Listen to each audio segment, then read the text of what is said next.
What if the reason you feel stiff, cold in the hands and feet, slower to recover, and just dimmer than you used to be isn't your age at all, but something happening in the smallest blood vessels in your body, something you can start to change in the next 10 minutes without a single pill? Stick with me because by the end of this video, I'm going to give you 5 simple movements you can do from a chair or the floor that may help your circulation work the way it did 20 years ago.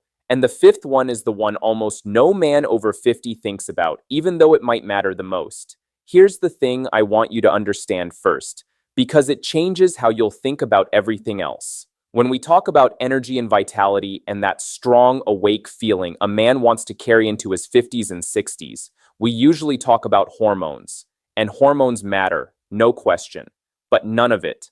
Not testosterone, not oxygen, not the nutrients in your food. None of it does you any good if it can't actually get delivered. Your blood is the delivery truck. And after 50, the roads that truck drives on get narrower, stiffer, and slower. The big arteries lose some of their flexibility. The tiny vessels, the capillaries, can start to close off from disuse. And the veins that are supposed to push blood back up to your heart, especially from your legs, they get lazy when you sit all day. That's the real story behind cold feet, that heavy, tired feeling in the legs, brain fog in the afternoon, and a lot of what men just quietly write off as getting old. Now, I'm not a doctor, and this is general education, not medical advice. We'll come back to that, but here's what's encouraging. Movement is one of the most direct ways to support blood flow that we know of. When you stretch and contract a muscle, you're literally squeezing the blood vessels inside it, acting like a second pump. Researchers actually call the calf muscles the second heart for exactly that reason. So these aren't just stretches to touch your toes. Each one I'm about to show you is chosen because it targets a specific traffic jam in the circulatory system.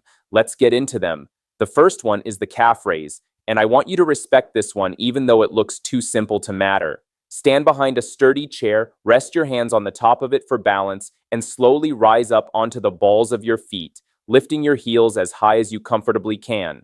Hold it at the top for a second, feel the squeeze in your calves, then lower down slow. Don't just drop. That slow lowering is where a lot of the benefit lives. Do 10 to 15 of these. Remember what I said about the second heart? Every time you contract those calf muscles, you're physically helping push blood from your lower legs back up toward your heart against gravity. For a man who's been sitting at a desk or in the truck all day, this can help with that pooling, heavy, swollen feeling in the ankles and feet. I tell men to do a set every time they boil the kettle. By the end of the week, that's 30, 40 sets you did without carving out any special time. The second movement targets the hips, and the hips are the big intersection where a lot of circulation either flows freely or gets choked off. When you sit for hours, and most of us sit far more than we admit, the muscles at the front of your hips, the hip flexors, get short and tight, and they can clamp down on the vessels running through that region. So here's the stretch. Get into a kneeling lunge, one foot flat on the floor in front of you, the other knee resting on the ground behind you, maybe on a cushion.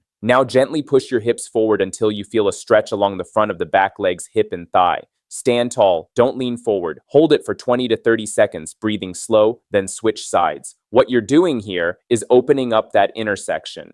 Men tell me that when they get consistent with hip openers, the heaviness in their legs eases and they just feel looser and more mobile getting out of a chair. And there's a knock-on effect for vitality below the belt too, because healthy blood flow through the pelvis is central to a lot of what makes a man feel like a man. I'll leave it at that. The third one is for your spine and the great river of blood and nerves that runs alongside it, and it's gentle enough that almost anyone can do it.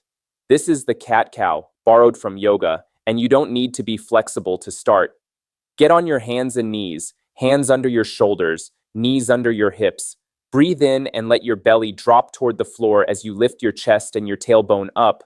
That's the cow. Then breathe out and round your back up toward the ceiling like an angry cat, tucking your chin. Move slow in rhythm with your breath for about 10 rounds. Why does this matter for circulation? Because that slow, wave-like motion through the spine gently massages the whole core of your body, encourages blood flow around the spine and the organs, and just as importantly, it pulls you out of that hunched, collapsed posture so many of us fall into.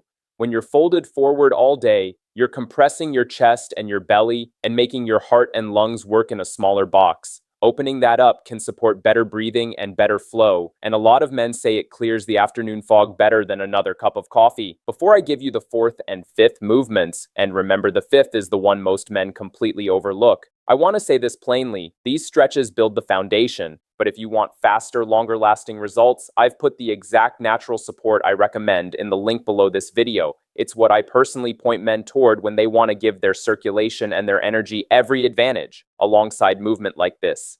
The link is right down there in the description. Now, let's keep going.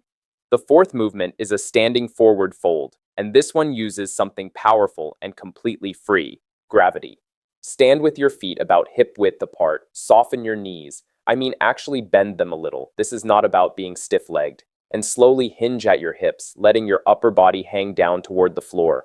Let your head be heavy. Let your arms dangle. You don't need to touch your toes. Let your hands fall wherever they fall. Hold this for 20-30 seconds, breathing easy. Here's the beautiful mechanism. For your whole life, your heart fights gravity to get blood up to your brain. When you fold forward and let your head drop below your heart, you flip that script. Gravity now helps fresh blood flow toward your head and face. Men often stand up from this one feeling a little clearer, a little more awake. Just come up slowly, rolling up one vertebra at a time so you don't get lightheaded. And if you have blood pressure concerns or you get dizzy, keep it brief and check with your doctor first. Small and consistent beats, big and risky every single time. And now the fifth one, the one almost nobody thinks of as a circulation movement, but I'd argue it might be the most important on this list for a man over 50. It's diaphragmatic breathing, deep belly breathing. Now I know you came for stretches and I'm telling you to breathe, but stay with me because the science here is genuinely underrated.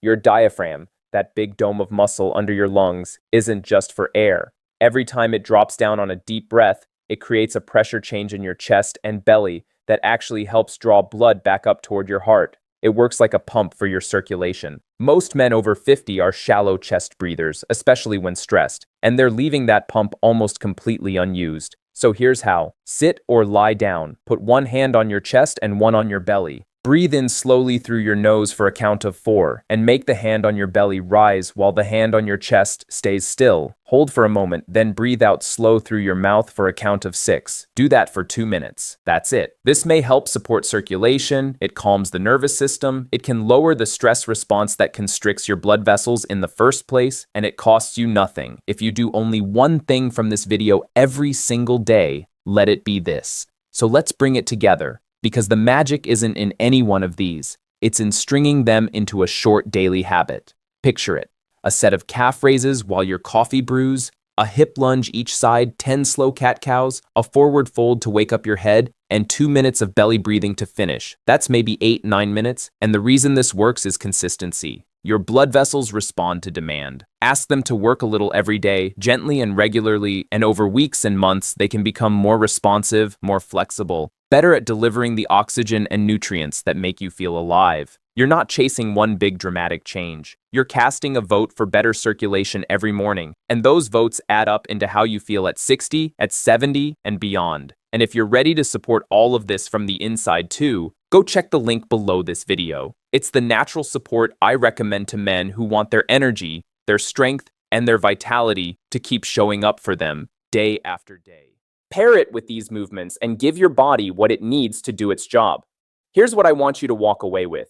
Getting older does not mean surrendering your vitality. So much of what we blame on age is really just disuse. Roads gone quiet because nobody drove on them. You have more say in this than you've been told. Start small, start today, do these 5 movements, and be patient with yourself. The strongest thing a man can do is take quiet, consistent care of his own engine. You've still got a lot of road ahead of you, so take care of those roads inside, and they'll take care of you. And just so we're clear, everything I've shared today is general information to help you learn, not medical advice. And it's not a substitute for talking with your own doctor, especially if you have any health conditions. You know your body. Partner with a professional, listen to it, and keep moving. Stay strong, stay curious, and I'll see you in the next one.